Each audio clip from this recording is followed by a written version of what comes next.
Olá, boa tarde a todos, a todas e a todes que estão aqui conosco nesta tarde. Nos próximos 60 minutos, o Caneca na Mesa está aqui compartilhando o espaço, né? Muito bem cedido pelo Altenico. É um prazer estar aqui com vocês. Estaremos em 4 pessoas que irão se apresentar. Nossa temática de hoje é para falar o quão diversos e inclusivos nós somos e como nós podemos mensurar. Traremos aí uma série de contribuições e a nossa proposta é trazer uma reflexão, né? Fazer uma provocação em um sentido super positivo e pequenas ferramentas que podem auxiliar, né, quando a gente pensa em mensurar a inclusão, voltado, obviamente, aí para o público LGBTI+, para a inclusão de pessoas LGBTI+. Bom, eu vou repassar um pouquinho aqui a nossa agenda, antes de passar a palavra para as outras pessoas. Eu sou o Vinícius Michelucci, vou fazer uma breve descrição, tá? Eu sou uma pessoa não binária, sou pansexual, sou branco, eu estou de óculos, usando uma camiseta azul. O meu fundo ele é neutro, estou usando um fundo virtual, tudo bem? E faço parte do Caneca na Mesa, trabalho na Travessia Estratégias de Inclusão, é uma consultoria para estratégias, né, de inclusão de grupos minorizados no mercado de trabalho. E nossa agenda de hoje, ela parece um pouco extensa, mas vai ser um papo super agradável, vai ser bem dinâmico, tudo bem? Já informo que nós teremos alguns momentos de interação, então teremos 4 Mentimeters, mas não se preocupem, a gente instrui todo mundo na hora exata quando a gente começar as dinâmicas, tá bom? Mas é bem simples, tá? Ela pode ser feita acessando, e aí eu recomendo utilizar o celular, quem tiver com o celular próximo, tá bom? Para escanear o QR Code a partir da câmera do seu celular, tudo bem? Ou acessando o site mente.com e o código que a gente vai fornecer, tá? Nós vamos começar perguntando: você usaria essa caneca na mesa do seu trabalho? O que o Caneca na Mesa faz? Vamos passar um pouquinho sobre quem que é a população LGBTI+ no mercado de trabalho, né? Uma análise de dados demográficos, inclusive a gente vai trazer, né, um reporte super bacana do próprio Altenico, né, que é público, está disponibilizado no site. Vamos falar sobre diversidade, inclusão e pertencimento. Vamos trazer o que são desafios aí da população, né, LGBTI+ no mercado de trabalho, alguns estudos, debater como mensurar a inclusão, para quem a gente mostra esses resultados, e ao final a gente terá aí um momento de Q&A para receber perguntas e respostas de todos, todas e todes. Então, sintam-se à vontade para utilizar tanto o chat, né, daqui do Zoom, quanto da própria plataforma da Patable para fazer ali as perguntas. Estaremos atentos o tempo todo. Você usaria esta caneca na mesa do seu trabalho? Mauro, vou passar a palavra para você. Oi, Vini, obrigado. Vamos só deixar o Marcelo e a Andressa se apresentarem antes de eu começar a falar? Super. Primeiras mulheres. Boa tarde, pessoal. Meu nome é Andressa Gonçalves, sou membro do Caneca na Mesa e participante de GT de Comunicação, também profissional analista de marketing pleno numa empresa de turismo. E sim, eu uso minha caneca na mesa no meu ambiente de trabalho. Formanda, né? Sou formanda em comunicação, marketing, administração e estamos aí tentando transformar o ambiente de trabalho mais inclusivo e diverso. Boa tarde, um ótimo, sejam todos bem-vindos. Olá, aqui é o Marcelo Galego. Sim, eu usaria a caneca na mesa, aliás, uso. Sou membro do Caneca. Também sou coordenador de políticas para a diversidade sexual do Estado de São Paulo e presidente da Comissão da Diversidade Sexual da OAB Jabaquara. É um prazer participar novamente do Altenico desde a primeira edição. É sempre uma honra. Obrigado pelo espaço. creio que a gente vai conseguir a gente vai conseguir desenvolver essa pauta de forma maravilhosa. É um prazer compartilhar esse painel com vocês. Bom, valeu, obrigado, queridos, querida. Vamos lá, pessoal, tudo bem? Eu sou o Mauro Shira, eu sou o fundador do Caneca na Mesa, eu sou um homem gay, amarelo, branco, mestiço. Bom, sou engenheiro de produção, mas trabalhei minha carreira toda em RH. E nos últimos anos, há 5 anos, eu abri uma consultoria focada em projetos de pessoas e cultura e inclusão e diversidade, né? E aí, fazendo uma análise desse cenário de diversidade e inclusão aqui no Brasil, eu diria que há uns 3, 4 anos atrás, esse movimento começou a ganhar mais corpo dentro das empresas, né? Eu trabalhei na Europa no início dos anos 2000 e lá já se discutia, né, diversidade em 2003, 2004. Mas aqui no Brasil, algumas empresas sim, né, principalmente as americanas, que tinham já um headquarter e com políticas globais, mas eu diria que nos últimos 3, 4 anos que a coisa ganhou uma dimensão maior aqui no Brasil. E aí eu vi que quando a gente falava sobre especificamente do grupo LGBT, a maior parte das pessoas engajadas eram os jovens, né? E como eu gosto de desenhar, eu acabei desenhando essa caneca e acabei perguntando para alguns conhecidos, né? E aí, você usaria essa caneca no seu trabalho, né? Você teria uma caneca assim na sua mesa? E foi muito interessante que algumas pessoas começaram a dizer que sim, outras pessoas disseram que não, alguns héteros disseram que sim, algumas pessoas da comunidade LGBT disseram que não, e aí a gente começa um debate interessante sobre o lugar onde eu trabalho, né? O meu ambiente de trabalho, ele é seguro para eu ser quem eu sou, para eu poder me assumir, né? E aí a gente viu que tinha uma necessidade grande das pessoas conversarem sobre o assunto. Eu joguei um convite no LinkedIn e no Facebook falando, olha, eu quero conversar sobre esse assunto, estarei em tal lugar, tal dia, tal hora. Quem quiser aparece. Apareceram 7, isso aconteceu há 2 anos e meio atrás. E desde então, todo mês a gente se reúne, convida pessoas novas, obviamente todos da comunidade, da nossa comunidade, né? Já devem ter passado aí pelo Caneca aproximadamente 100 pessoas, e toda reunião, né, desde que começou a pandemia, nossas reuniões são online, toda reunião a gente tem aproximadamente 20 pessoas, então depois a gente fala mais sobre a próxima reunião, né? Mas é assim que começou o Caneca na Mesa. Nós somos um coletivo de profissionais LGBTQIA+, que de alguma forma querem ser agentes de mudança, né? Então, eu consigo mudar, Vini, ou você muda para mim? É uma rede, né, de apoio, a gente conversa, a gente troca histórias, a gente conta os problemas que a gente vem enfrentando, né, sobre LGBTfobia dentro do trabalho. Acaba sendo um grupo de network, né? Então, algumas pessoas falando, olha, tem vaga na minha empresa disso, e circula as vagas. Outras pessoas falam, olha, eu estou procurando emprego, quero mudar da minha empresa, trabalho com isso, alguém sabe de alguma posição aberta, né? E tem meses que a gente só conversa entre nós, trocando experiências. Quase todo mês tem gente nova entrando, então é sempre bom conhecer as histórias das pessoas. É muito legal saber que a gente tem todas as letras, né? LGBT, Q e A+. E algumas reuniões a gente tem temas específicos, quando a gente convida alguém de fora para discutir alguma das coisas.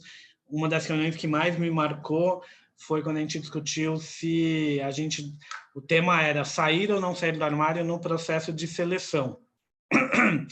E a gente teve todas as respostas, né? Gente que fala que vai para a entrevista já usando a pulseira, o arco-íris, tudo isso, e tem gente dizendo que eu não falo, mas se me perguntarem eu confirmo, e gente falando que não, que mesmo que perguntem vai negar, e o que a gente aprendeu ali naquela discussão é que não tem certo ou errado, que cada um de nós tem um contexto, um perfil, um histórico familiar, uma necessidade financeira diferente, né? E que todas essas circunstâncias acabam fazendo com que a pessoa faça algumas escolhas aí, né?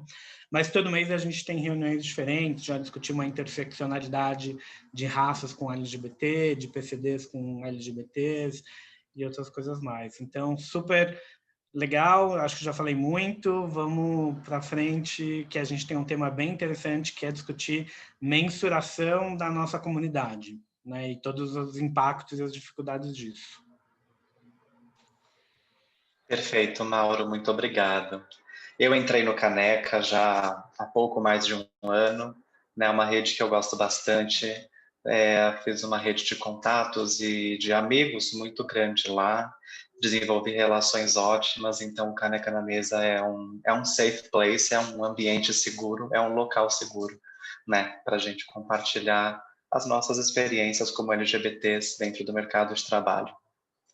Bom, dando sequência, né, aqui no material que a gente elaborou, a gente quer trazer um pouquinho uma análise de quem que é a população LGBTI+ no mercado de trabalho, né, e por que que é importante a gente ter isso em mente. Dados sempre são necessários para a gente ter um referencial, né, sobre diversidade e sobre inclusão, né. Dados são utilizados para, enfim, diversas coisas, e inclusive para a gente mensurar se as ações, as práticas, as políticas de inclusão estão sendo efetivas, né, para a gente estabelecer métricas, para a gente estabelecer indicadores.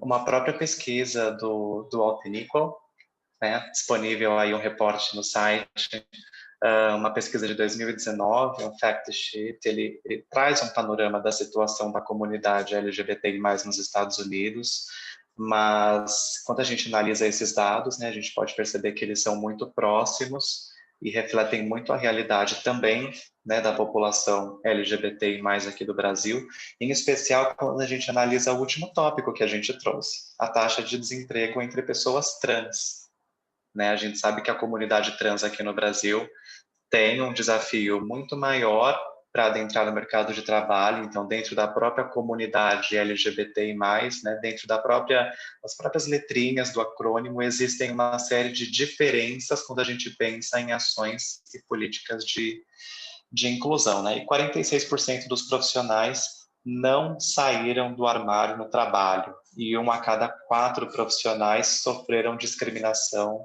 aí no período entre 2014 e 2019, né? E aí eu vou trazer uma experiência. Eu já sofri, né, 2 vezes e na mesma empresa, né? Logo quando eu comecei a minha vida profissional, discriminação no ambiente de trabalho, e eu estava dentro dessa estatística, né? De 1 a cada 4 profissionais LGBTI+ sofreram discriminação, e foi justamente nesse lapso temporal, né? Aí, Andressa, Marcelo, alguma situação semelhante já aconteceu com vocês? Eu gostaria de colocar aqui da importância de um profissional, né, poder se permitir ser ele mesmo, né, em termos de identidade, expressão, expressividade e pessoa no ambiente de trabalho. Quais as vantagens que a empresa ganha, né? Eu sei que a pergunta não foi essa, Vini, mas os meninos vão complementar. Mas acho que vale já começar falando por que é importante a empresa entender e analisar e mensurar se a pessoa está se sentindo pertencente, né? Quais são as vantagens para a empresa, né? Além da pessoa, obviamente, além do ser humano profissional. Empresas que permitem, né, que têm profissionais à vontade, se sentindo eles mesmos, eles ganham primeiramente em produtividade, porque a energia que a pessoa demanda em criando um personagem, criando histórias, e sendo que não é gasta e desestimula ela estar naquele lugar, então ela ganha em produtividade, engajamento para a empresa. A empresa melhora na qualidade de tomadas de decisões, então eu ganho em como eu tenho resultados e entrega daquele profissional, né? E a melhora de humor. Um ponto que eu bato muito na tecla quando a gente trata de diversidade e inclusão é o bem-estar. Eu, num lugar que eu sou mesma, eu melhoro o clima e o humor daquele lugar, né? Eu tô feliz e deixo outras pessoas felizes também. Então, esses são alguns primeiros pontos, né? Tem outros e a gente vai conversando no decorrer do nosso fórum.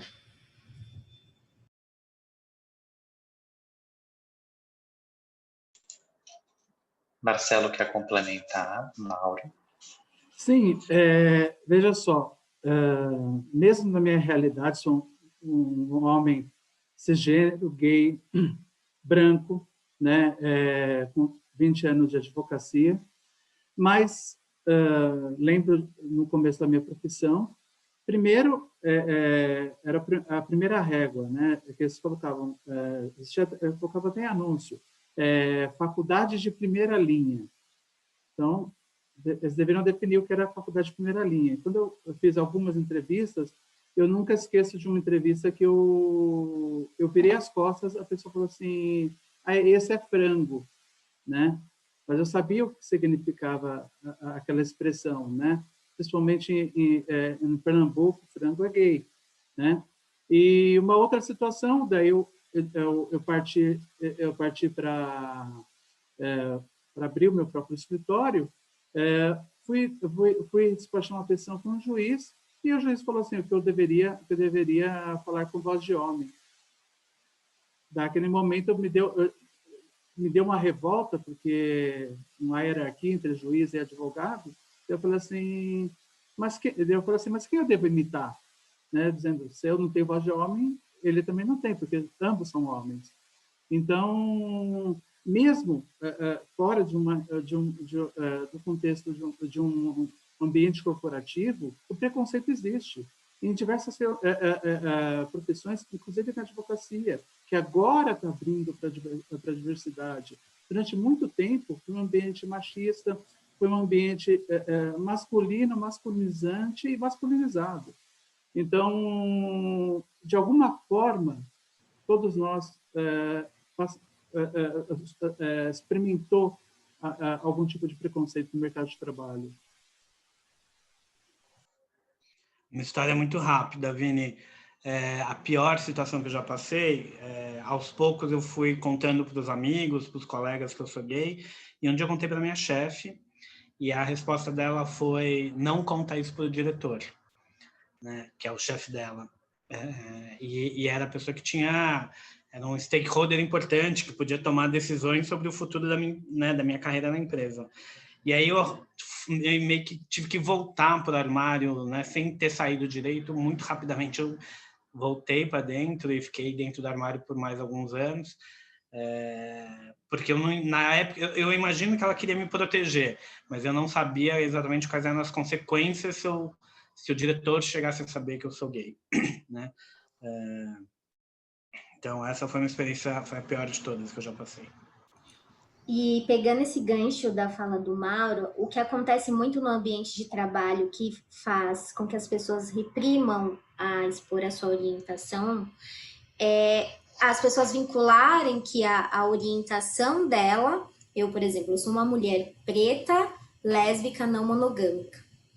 Então as pessoas associam que essas características vai impactar na entrega profissional. Como se eu, por exemplo, eu ser não monogâmica, invalida, incapacita, ou eu ser gay, liderar um time de homens, né? A autoridade, a parte técnica. E, ao contrário, não existe isso. Isso uma coisa criada que isso não muda, não invalida. Ao contrário, né? A gente tem dados também da pesquisa McKinsey que pessoas da comunidade LGBTQIA+, têm quatro skills potencializados por conta da sua vida pessoal, né? Então, resiliência, equilíbrio emocional, controle emocional, força, autonomia, tudo isso porque a vida pessoal exige isso dela e ela coloca mais em prática no trabalho, a não desistir, a ser persistente, né? Então, são pontos que impactam, influencia diretamente. Exato, essas experiências que a gente compartilhou aqui, e por isso que eu achei muito bacana fazer essa provocação, né? Trazer essa reflexão do, será que se as pessoas que estão aqui apresentando e quem está nos ouvindo e se identifica como uma pessoa LGBTI+, já passou por uma situação de preconceito, isso está muito ligado quando a gente pensa na criação de ambientes seguros, né? E não só na criação e estabelecimento de um ambiente seguro, mas que ele seja efetivo, né, e que as pessoas que passaram por situações semelhantes às nossas no mercado de trabalho tenham ali ferramentas para recorrer ao RH, recorrer ao canal de ética, recorrer a algum lugar para manifestar isso e que uma ação seja tomada. Né? Isso, inclusive, é uma ação de inclusão. A gente vai fazer aqui uma diferenciação do que é diversidade, vai falar sobre o que é inclusão, o que é pertencimento, né? E a comunidade LGBTI+, e aí eu sempre trago bastante recorte das pessoas trans também, né? A gente tem que lançar um olhar muito clínico, muito especializado para a questão da comunidade trans, da questão de senso de pertencimento no ambiente corporativo, né? Principalmente porque as pessoas trans são as que estão chegando depois agora no mercado de trabalho. Né? Não à toa temos aí empresas fazendo programas de inclusão direcionados, né? Estratégias de inclusão, de trazer essas pessoas para o mercado de trabalho. E quando a gente pensa aí, né, nas nossas vivências, nossas experiências e na criação de ambiente seguro, isso tudo vem antes do quê? Do nosso assunto, de estabelecer métricas, indicadores, né? Por quê? Essas métricas e indicadores têm que representar, e a tendência e a intenção é que eles mostrem, né, a realidade, e para a gente conseguir enxergar a realidade, as pessoas têm que se sentir primeiramente à vontade no ambiente que elas estão. Elas têm que se sentir psicologicamente, né? Uma pesquisa recente da Lenovo traz esse termo, uma pesquisa de diversidade e inclusão, que é um ambiente psicologicamente seguro para as pessoas primeiro poderem falar, eu sou LGBT. E a partir disso a gente pensa em métricas, KPIs, indicadores, né, enfim. Então a gente propõe aqui muito uma reflexão de um passo antes. O seu ambiente ele é seguro?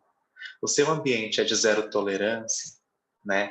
Por mais que a gente estabeleça aí, e aí eu digo assim, no dia a dia profissional recentemente teve uma empresa que chegou, né, que compartilhou comigo, uma empresa que eu já trabalhei no passado, que está começando um programa de diversidade e inclusão, e a primeira pergunta que fizeram para mim é: quais indicadores a gente pode estabelecer para a gente medir a nossa diversidade, para a gente medir a nossa inclusão, o que a gente pode estabelecer de indicador? Falei, peraí, vamos com calma. O que vocês têm dentro de casa? Vocês têm uma política de zero tolerância? Como que está o código de ética? Tem ações efetivas de inclusão? Como que está a liderança? As lideranças estão sendo treinadas? Qual que é o senso das pessoas sobre a organização? Qual que é a cultura? Então vamos dar um passo atrás, né? Vamos voltar um pouco. Essa aqui é a proposta de reflexão. Eu vou pular esse slidezinho para a gente não comer muito tempo. Vamos fazer uma primeira dinâmica, fazer o primeiro Mentimeter para a gente interagir? Vamos lá. É muito simples, pessoal. Se vocês estiverem com o celular do lado, é só escanear esse QR Code ou acessar o site mente.com e digitar o código que está na tela, tá? Os resultados, eles não demonstram o nome de quem está respondendo. E a primeira pergunta que a gente quer trazer é: a sua empresa possui práticas, políticas e ações voltadas para a comunidade LGBTI+? Aqui, a primeira resposta que a gente recebeu é não. Vamos lá.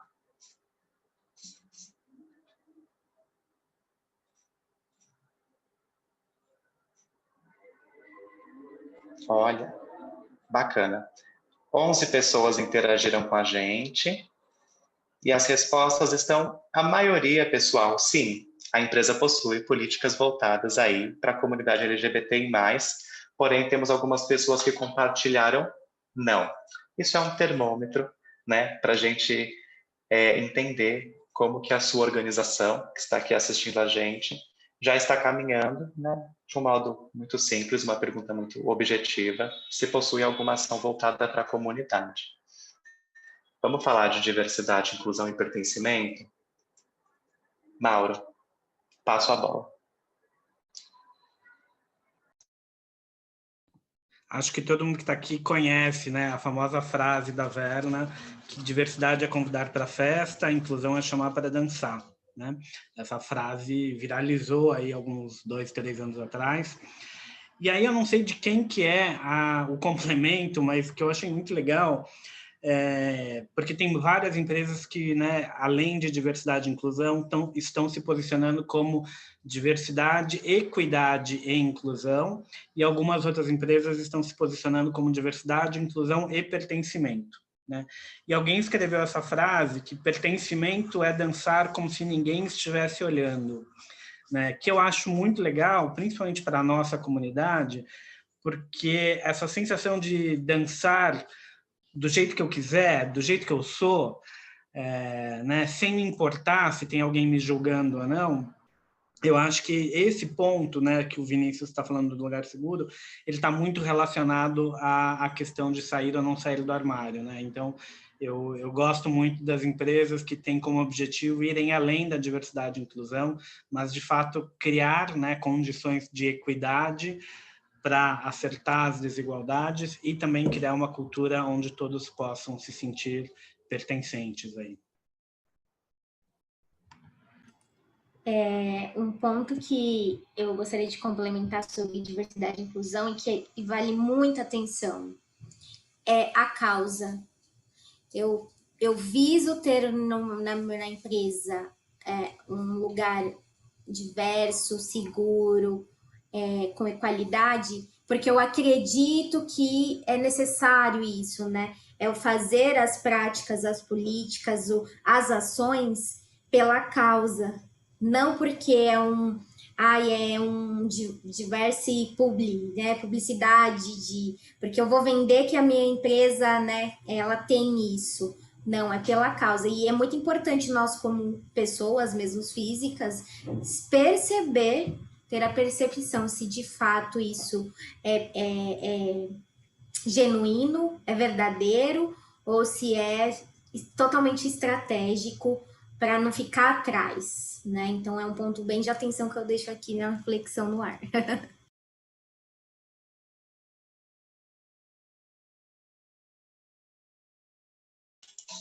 Sim, eu vou complementar aqui brevemente, aí eu quero passar para o Marcelo também, vou pegar o gancho, né? Quando a gente fala de diversidade, quando a gente fala de inclusão, muitas pessoas costumam achar, né, que diversidade e inclusão e também pertencimento são as mesmas coisas, mas na verdade são termos distintos, né? E eles vão ter grande impacto quando a gente fala de indicadores, né? Alguns indicadores podem demonstrar diversidade. Então, por exemplo, né, se você estabelece aí contratação de 50% de pessoas trans aí na seu próximo pool de contratação. Isso é uma ação de diversidade. Você vai estar colocando para dentro de casa, você estabeleceu uma meta, né, de contratar 50% de pessoas trans no seu próximo pool aí, por exemplo, para um programa de estágio. Agora, essas 50%, né, por cento de pessoas trans que você contratou, pessoas LGBTs, né, pensando aí na comunidade como um todo, como que elas vão ser incluídas dentro da empresa? Quais são as práticas da empresa, né, que vão permitir que essa pessoa seja incluída? Inclusão é muito mais, né, um passo a mais do que uma ação de diversidade. E aí, né, a gente não tem uma resposta exata. Isso é importante, não existe uma receita de bolo. Os indicadores, né, ou os KPIs que funcionam para uma empresa não vai funcionar para outra, nem para outra, nem para outra, né? Senão eles ficam restritos aí também a uma ação só de diversidade, o que muitas empresas brasileiras estão fazendo, tá? ações de diversidade, isso é uma provocação, e não ações de inclusão efetivas. Indicadores que, na verdade, são statements, são declarações macro de, por exemplo, vamos contratar 30% de mulheres até 2025. Isso é um statement. Isso não é algo que está agora, imediato, não está curto, médio, longo, tem diversos fatores que impactam. Então, isso é mais próximo de uma ação de diversidade do que de uma ação de inclusão, né? E tem um ponto também muito importante para a gente conversar, que é sobre cultura organizacional. A nossa próxima dinâmica vai fazer isso. Por quê? A cultura de uma empresa impacta diretamente em como as pessoas se identificam, como as pessoas se expressam. Então, tem empresas que têm, por exemplo, uma cultura em que tem muita hierarquização, as pessoas não se sentem à vontade para falar sobre os problemas que enfrentam, com medo de retaliação, não conversam abertamente com seus líderes, gestores. Em um caso de preconceito e discriminação, não acionam RH, não acionam hotline da empresa, porque tem medo de retaliação. Né, e a comunidade LGBTI+ passa isso. Quando eu sofri discriminação, né, no mercado de trabalho, em empresa que eu já trabalhei, eu não me sentia, a cultura da empresa não me permitia que eu fosse até o RH e falar, olha, aconteceu isso.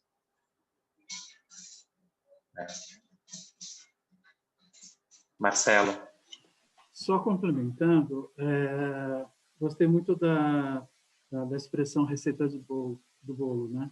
Porque a gente tem que entender um pouquinho da cultura do Brasil. Hoje, após 15 anos de iniciativa privada, hoje eu estou gestor público. Então, nós saímos de uma sociedade que era segregadora, né? Hoje, nós atingimos um nível de integração e o nosso objetivo no futuro é atingir o objetivo da inclusão. Então, eu costumo dizer para as empresas que ou aprende pelo amor ou pela dor, né? E como eu recebo todas as denúncias do Estado de São Paulo, eu até comentei, do ano passado para esse ano, no meio corporativo, nas relações de emprego, nós tivemos um aumento de denúncias em torno de 180%. Ou essas situações estavam subnotificadas, ou as pessoas estão empoderadas o suficiente. E tudo começou com uma política clara, né, que deve começar sempre com uma política clara, compliance, um código de ética claro, e depois tolerância zero, um canal seguro de denúncia dentro da empresa. Porque muitas vezes eu recebo denúncias, eu fico olhando para aquela denúncia e falo assim, nossa, mas essa empresa tem uma tradição de programa de diversidade, mas não existe um acompanhamento. Muitas vezes não existe um canal seguro. E isso é muito importante. Essa pessoa precisa estar segura dentro do ambiente de trabalho, que é um ser humano. E não se preocupe que a empresa A, ou B, ou C está mais adiantada, porque no Brasil, quando nós temos empresas, em sua maioria, pequenas e médias empresas, elas nunca serão iguais às multinacionais, por exemplo. Então, não se preocupe com isso, você tem que fazer a sua realidade. Isso que eu gostaria de complementar. Mauro, quer complementar? Vai ser muito bom te ouvir.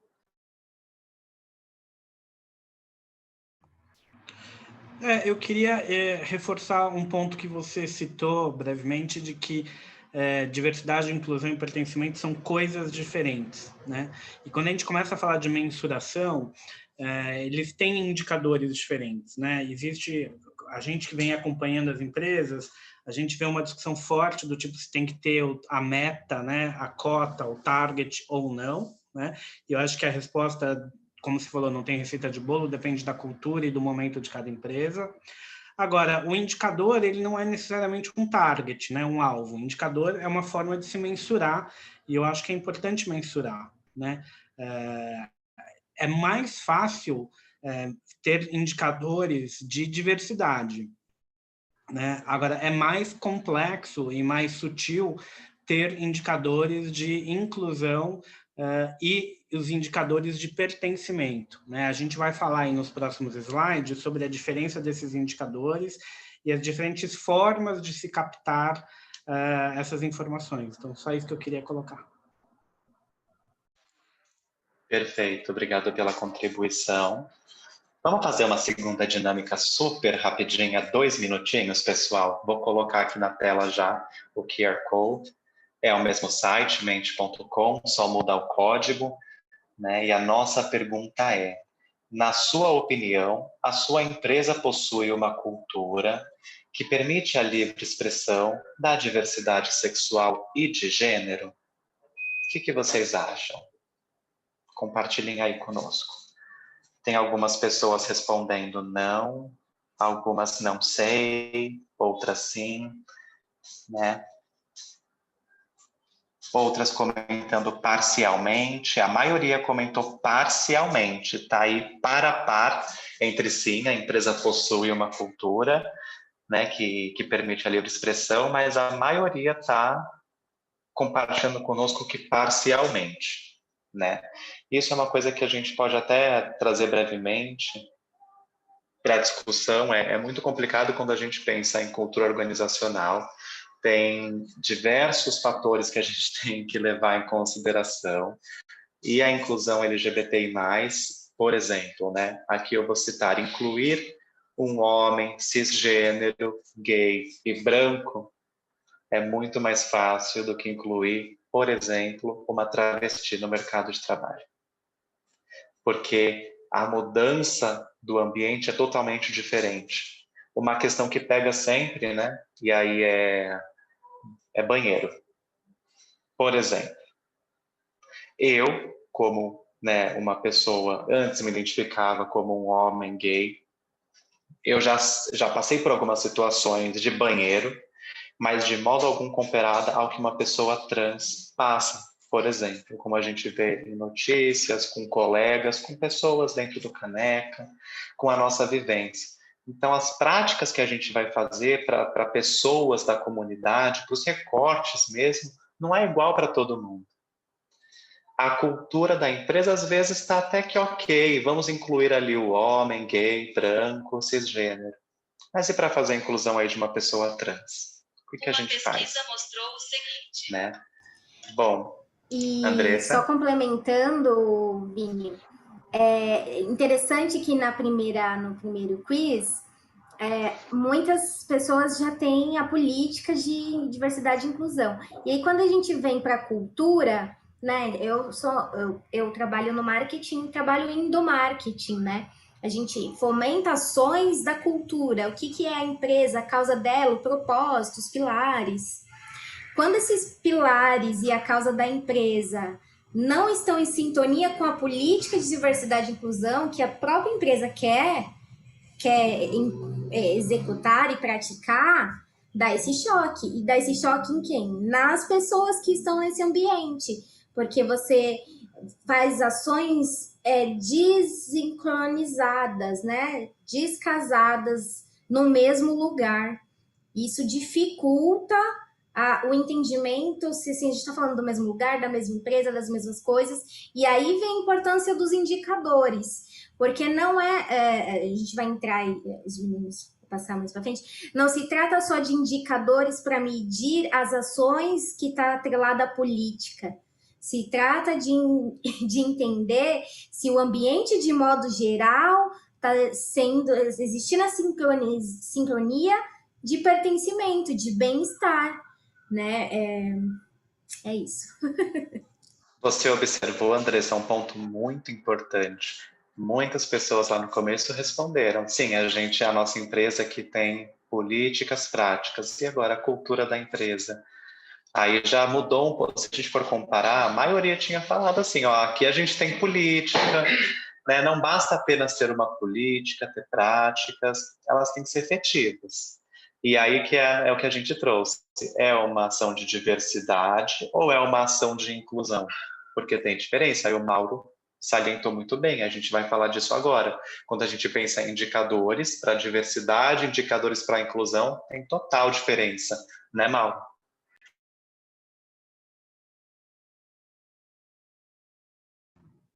Pronto, estava mudo. Pois é, então, né, para a gente conseguir os principais indicadores de diversidade, a maior parte das empresas, ela ou vai usar os dados que ela já tem no sistema de gestão de pessoas, né, quando as pessoas fazem a admissão, mas que a gente sabe que não cobre uma série de informações, a própria informação sobre raça não fica muito clara, sobre LGBT, então, isso nem aparece, né? Então, o que a gente tem observado é algumas empresas fazendo censo de diversidade, né? Onde as pessoas fazem uma autodeclaração sobre diversos assuntos, né?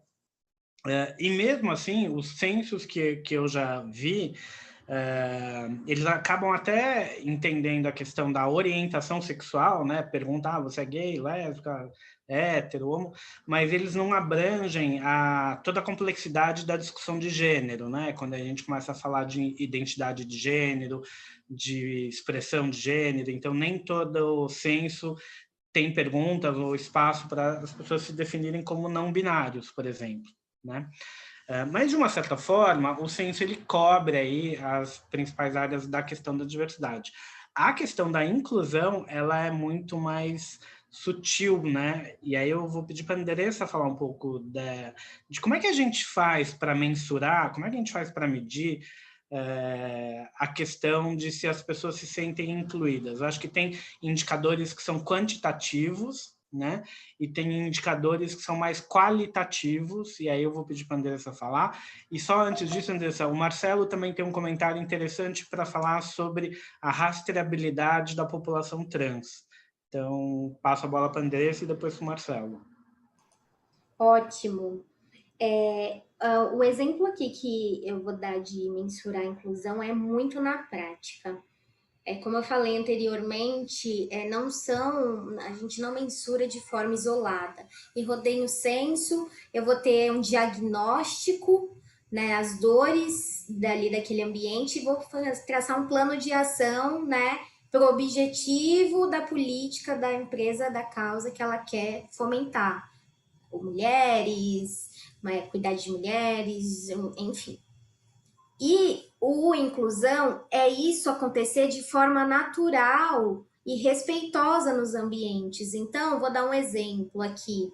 Se a gente tem aí um evento de Natal, ou foi criado um evento para todos os funcionários da empresa. Eu uso da representatividade, eu incentivo a usar aquele departamento que tem uma travesti como se fosse um aquário, né? Porque é um ser humano com todos e todas, e fazer uma política realmente assim, onde essa pessoa possa ingressar, que é o primeiro obstáculo. Segundo, conseguir subir, ter um plano de carreira, porque ela não pode ser eternamente uma atendente, trabalhar numa portaria ou no serviço de limpeza, copa e assim por diante. Precisa de muito mais. Eu trabalhei com o programa Transcidadania da Prefeitura de São Paulo. Nós investimos milhões na formação das pessoas. Chegava na hora, as empresas não se serviam desses profissionais e dessas profissionais. Então, vamos trabalhar a empregabilidade trans com a seriedade que o caso requer.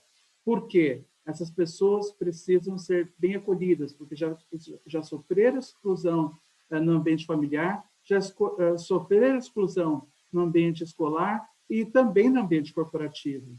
Então, não é para ficar fazendo como se fosse um aquário, um zoológico, porque não são bichos, são seres humanos. Segundo lugar, fazer que elas sintam parte, esse sentimento de pertencimento, parte daquela corporação, e que a presença dela, principalmente as travestis, mulheres transexuais, fazem sentido na cultura daquela empresa.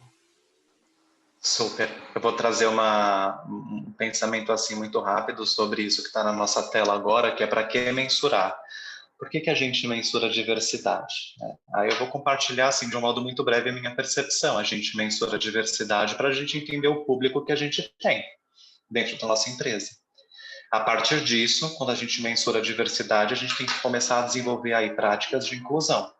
E aí a gente começa a mensurar, começa a colocar indicadores do que é inclusão, mas não basta, né? Eu, pessoalmente, conheço casos de pessoas que conseguiram ascender na sua carreira como pessoas LGBTs, mulheres lésbicas que conseguiram, né, chegar a níveis de liderança na empresa, mas que elas não tinham aí uma coisa chamada pertencimento, que elas continuavam achando que, por mais que elas tivessem sido incluídas naquele espaço, tivessem no cargo de liderança, poder de tomada de decisão, poder decisório, algumas pessoas compartilham comigo e falam assim: olha, eu não sinto que eu pertenço a esse lugar ainda não me pertence, por mais que eu esteja aqui incluída, né? Por que a gente mensura? São 3 coisas diferentes, né? São 3 etapas diferentes.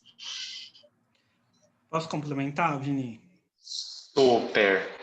Então, eu acho que quando a gente começa a falar de pertencimento, tem essa história, né, de eu sou um homem gay feminino, ou afeminado, e eu posso ser afeminado dentro da empresa, né?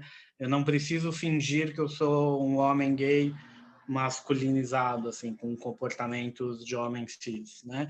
Ou eu sou uma mulher e eu posso ser uma mulher feminina, não preciso ter que adotar comportamentos e atitudes, entre aspas, masculinizados para eu poder crescer, para as pessoas acharem que eu tenho poder de comando, assertividade, né? É de fato a gente poder ser quem a gente é. E eu me lembro que numa conversa com o Marcelo, uma coisa muito interessante que ele falou era com todo o avanço, né, que a população trans vem conseguindo na legislação, hoje é muito fácil, mais fácil, né? Não é muito fácil, mas hoje é mais fácil do que antes fazer a troca dos documentos, do nome social. E o que eu tenho visto também é que existem homens e mulheres trans que têm alta passabilidade que não querem ser reconhecidos como pessoas trans, né? Querem ser reconhecidos simplesmente como homem ou como mulher, né? E com a troca dos documentos, a gente perde a rastreabilidade se aquela pessoa é trans ou não, e na verdade isso não importa, para a empresa isso não importa, né? Porque o que importa é que a gente tem ali um homem ou uma mulher. Eu sei que a perda do dado da população trans dentro da empresa, né, a gente precisa talvez recuperar esses dados em outros lugares, talvez na ANTRA, ou talvez num outro lugar onde a pessoa, se ela não quer falar na empresa dela que ela é uma pessoa trans,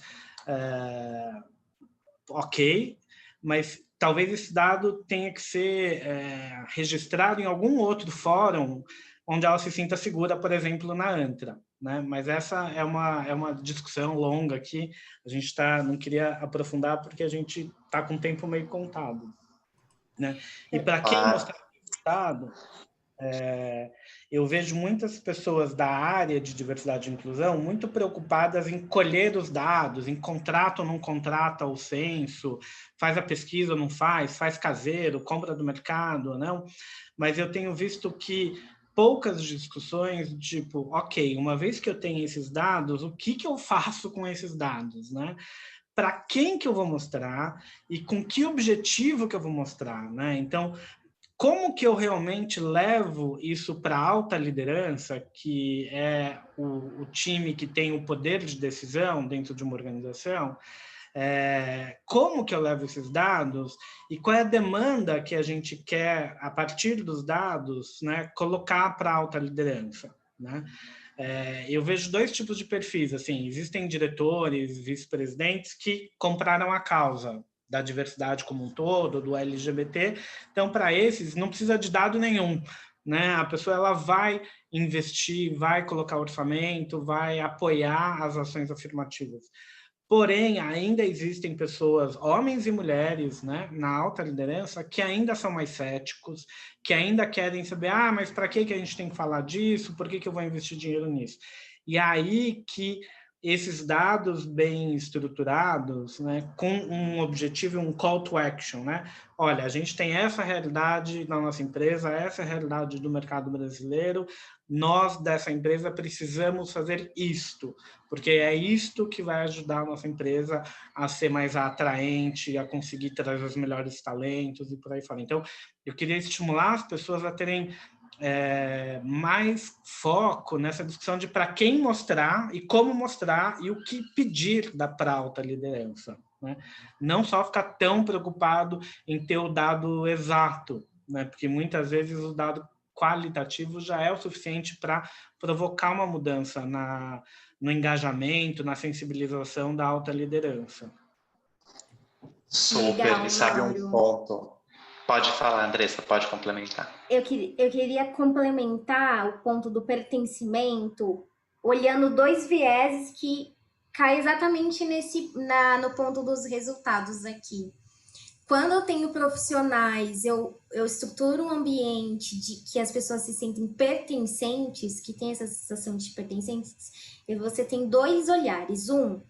Eu tenho baixo índice de turnover, porque eu tô feliz, você tem pessoas satisfeitas naquele ambiente. Então, olhando para a pessoa, isso é um ganho para a pessoa pessoal, ela está se autorrealizando, se desenvolvendo e construindo uma carreira, né? E é bom para a empresa. E para a empresa tem alguns ganhos, né? E aí exatamente que dá aqui nessa resposta por qual objetivo.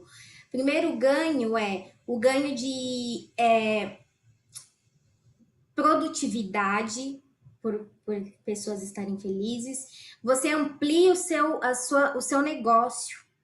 Quanto mais um ambiente plural, diverso, representativo, você abre a oportunidade de chegar em outros mercados, em outros públicos, né? Eu, como uma profissional de marketing, sempre tenho que trazer esse olhar. Eu olho pelo lado oportunidade de negócio, você gera inovação, porque você tem cabeças diferentes pensando para o mesmo fim, para o negócio, né? Então, você está constantemente inovando ali nas soluções, na tomadas, né? Mais fácil tomada de assertividade nas tomadas de decisões. E acho que o último, para mim, é o que eu acredito como base, é a responsabilidade social. Você está incluindo, você está não só fazendo inclusão e diversidade, mas você está trabalhando o mundo de modo geral, né? A responsabilidade social, que não é só você ter um selo de sustentabilidade, não está linkado a você não só a natureza, né? É um consumo consciente, é a natureza, é a economia e é o social, as pessoas, classe social. É isso. Muito bom, adorei esse complemento, Andressa, você trouxe muitos pontos e sustentabilidade também é algo que tem sido super discutido, eu vejo isso no dia a dia, trabalhando com diversidade e inclusão, e muitas empresas que são cobradas por relatórios de sustentabilidade, possuem notas ou possuem investimentos na bolsa, né, elas têm que atender a requisitos de diversidade e inclusão, e não basta só falar que atende, elas têm que demonstrar evidências de que atendem. Tem que mostrar política, e aí vem um papel de indicadores também, indicadores verídicos, né? Bom, a gente está entrando na reta final, né, aqui do nosso evento. Eu quero só trazer um ponto muito breve do que o Mauro falou para a gente fechar, que é sobre censo. Né? Tem um ponto, assim, muitas empresas costumam falar, mas como que eu começo um programa de diversidade e inclusão? Vou fazer um censo. Nem sempre é a primeira saída, e não é a única saída, começar um programa de diversidade, um programa de inclusão, rodando um censo. Você tem que analisar muito bem a questão de necessidade de coleta daqueles dados e outro ponto. Você vai coletar um dado referente à orientação sexual. O que você vai fazer com esse dado? Nada?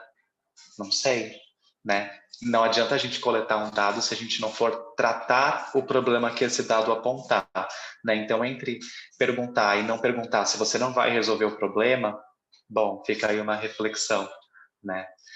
Bom, estamos aqui na reta final, espero que a gente tenha trazido aqui para quem está nos acompanhando uma luz mesmo para essa questão.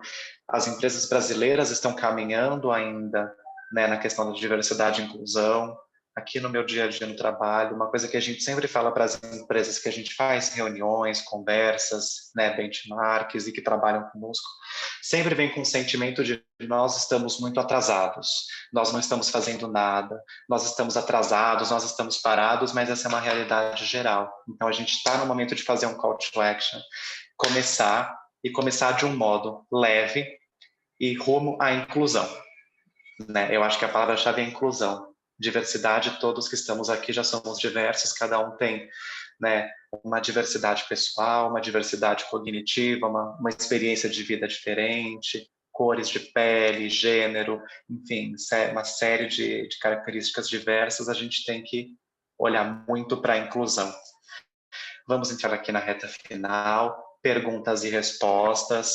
Estamos aqui atentas ao chat e também já vamos deixar aqui o convite para o próximo encontro. Andressa, faz esse convite para a gente. Com certeza. Queria complementar, né? O Mauro começou falando sobre o Caneca e ter um ambiente, né? Você participar de encontros com profissionais da comunidade LGBT que compartilham vivências, sentimentos, isso traz fortalecimento, né? Você sai fortalecido que você não vai ser julgado, você não vai ser criticado, você vai ser acolhido por as pessoas que vivem situações semelhantes ou não, mas que podem dar caminhos, né, para lidar com aqueles tipos de situação. Então, Caneca na Mesa, ele justamente traz essa força para nós. E aproveita e convida todos que estão aqui, que é da comunidade, a participar do nosso próximo encontro no sábado, às 15 horas. O tema é 2020, né? Quais foram os prós e contras para nós da comunidade, né? Para a nossa luta. Então, acho que vai ser um bom papo, temos muito a debater, muitas nuances, muitas modificações, sentimentos. Convido a todos.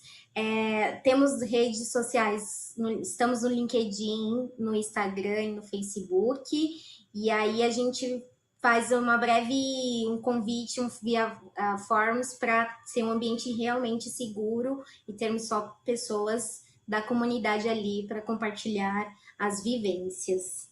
E obrigada, espero ter contribuído com todos esse bate-papo. Sigam a gente, estamos super à disposição a continuar trocando experiências. Perfeito.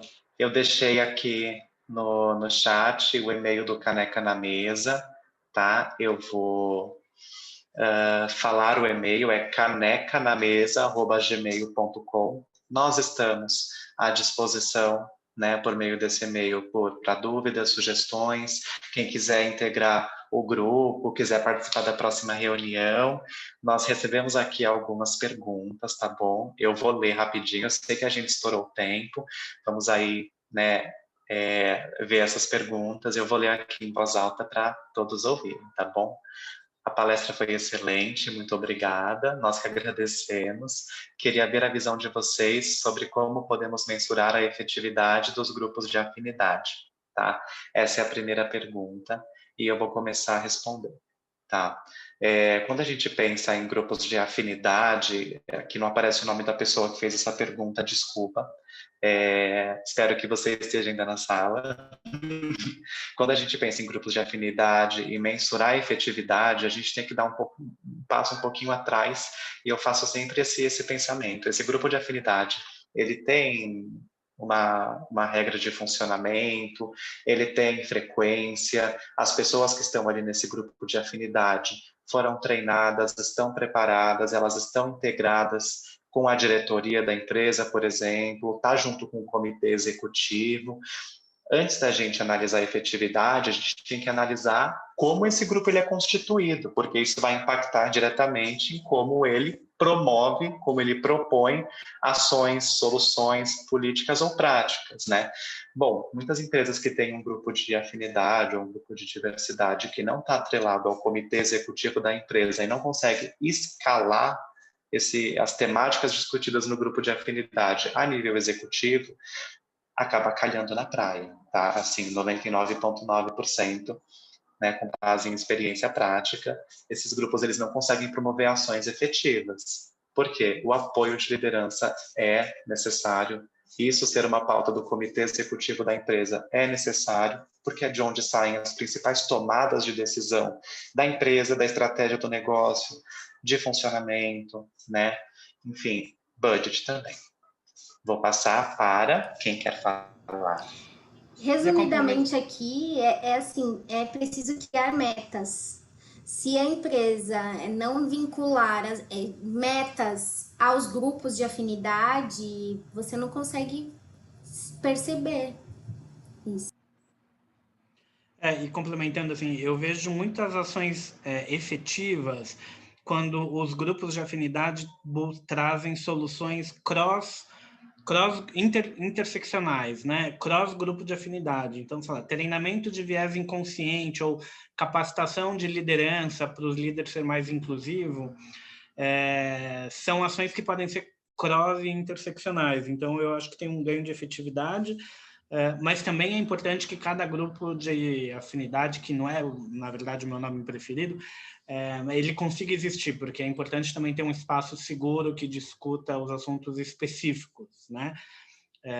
Lembrando que, bom, na minha opinião, é interessante ter pessoas, é interessante ter héteros num grupo de afinidade LGBT, porque eles também vão trazer um ponto de vista que a gente já teve, e já esqueceu, ou nunca tivemos, né? A segunda pergunta é mais complexa, Vini, vou deixar para você sobre LGPD.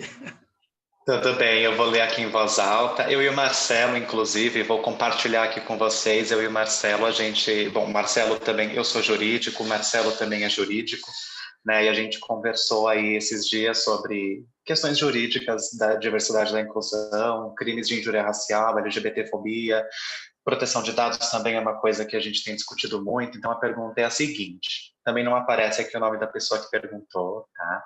Hoje tem no Brasil uma nova lei geral de proteção de dados e que as empresas precisam pensar como trabalhar. Como isso pode afetar os indicadores de diversidade de seus empregados e novos candidatos? Bom, vamos lá. A LGPD estabelece, né, uma questão de dados sensíveis, tá? Tem vários entendimentos e pessoas que escrevem sobre a LGPD, né, e a gente trabalha com isso, enfim. Que quando você pergunta dados de orientação sexual e gênero, são informações de caráter sensível. Então, ao invés da gente coletar perguntas, né, falando diretamente, olha, uma sugestão, né, você coloca ali num censo, você é uma pessoa LGBT? Mas, por exemplo, perguntar, você acredita que a sua empresa tem um espaço favorável para, né, pessoas LGBTI+, porque você não vai coletar um dado sensível, mas sim uma percepção e um senso das pessoas sobre. É pensar as formas que a gente trabalha. E, sim, tem impactos, tá? Mas é um assunto um pouco mais extenso, a gente fica disponível no e-mail que a gente passou para a gente conversar mais sobre isso, sinta-se à vontade para acionar a gente. Bom, temos que encerrar aqui, já estamos no nosso horário. Muito obrigado a todas, todos e todes. Espero que tenhamos contribuído aí. Um grande beijo, um grande abraço e uma boa tarde e boa sessão para vocês. Tchau, tchau. Tchau, gente. Tchau. Obrigado. Obrigado. Até a reunião. Apareçam na reunião.